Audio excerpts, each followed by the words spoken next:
Today, together, we're going to make everyone's favorite dessert, and that is cheesecake, but with a little bit of twist in it. And I'm gonna make it with goat cheese and some pear, and we call it pear and goat cheesecake.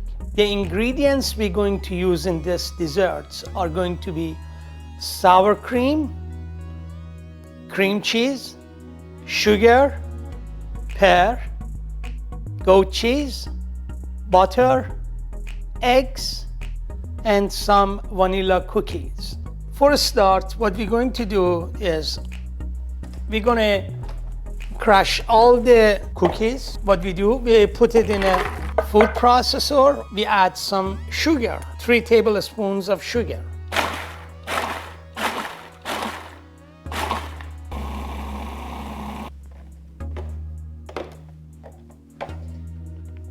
We place that in the bowl.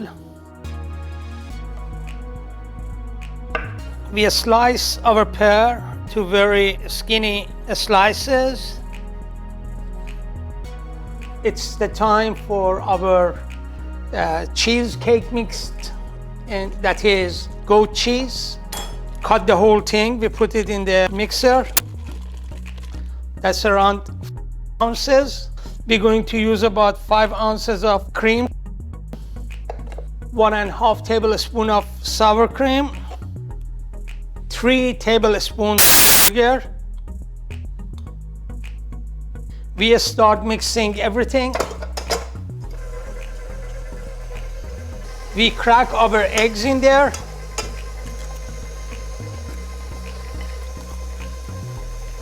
Few drops of vanilla extract, very small amount.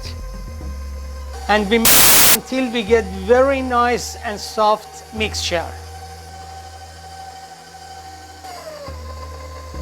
We have to preheat the oven to 325 degrees. To build our crust, we need 2 ounces of melted butter.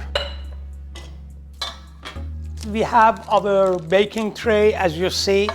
I put some parchment paper on that, and I put some oil on it, so nothing gonna stick to it. We're going to lay down our pears in there. We're gonna cover the bottom of crust with some pears.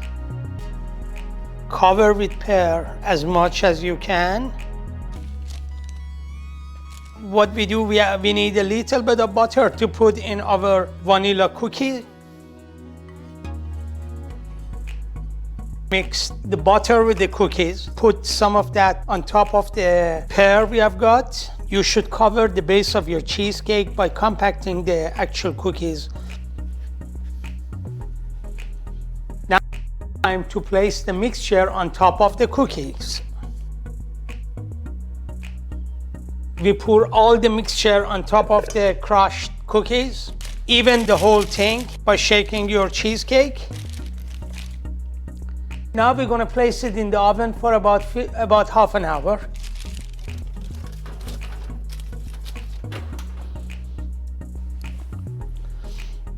I'm going to come back to in half an hour, show you how the cheesecake is. See you in 30 minutes. The next item we're gonna make for our pear and goat cheesecake is pear compote. And that is preserved pear in simple syrup and some saffron. We put some water in our pot,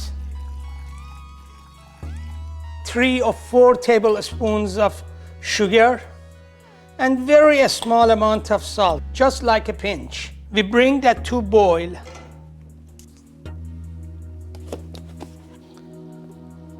We're going to add pear into the simple syrup, 3 or 4 cloves, 4 or 5 tablespoons of saffron. We bring that to boil and we smear for about 15 minutes. The cheesecake has been in the oven for about half an hour. It does look ready. Let it rest outside for about half an hour, cools down. After that, we have to put it in the fridge 4 to 5 hours, but if you leave it in the fridge for a day, going to be a lot nicer and better. Our pear compote is boiling, and I have lowered the heat. I'm gonna smear it for about 15 minutes. Also, as you saw, the cheesecake also is ready. I have to let it rest outside for about half an hour, 40 minutes before I put it in the fridge. And mine, the top is a little brown. I like it like that because I know it is really cooked. The egg inside is absolutely cooked. When my compote is ready, I will show you how that is. Pear compote is ready, is perfect, and the taste should be quite good. You have to let this one rest for a few hours until it cools down. I put the cheesecake in the fridge. I'm gonna take it out in about 3 to 4 hours. That's the time we're gonna take a video, cut it, taste it, and show you how that is.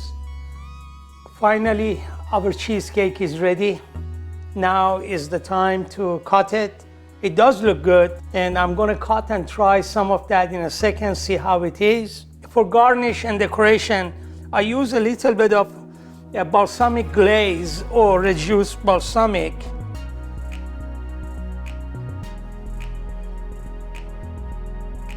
It does look good, and I'm sure the taste should be good as well.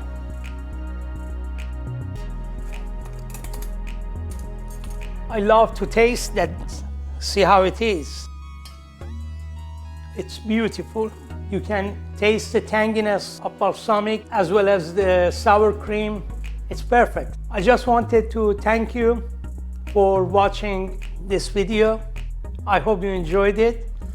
And you're gonna make one of these at home. I'm sure you're gonna love it. Please also don't forget to give us a thumbs up at the bottom of this video. And subscribe. Thank you very much for watching.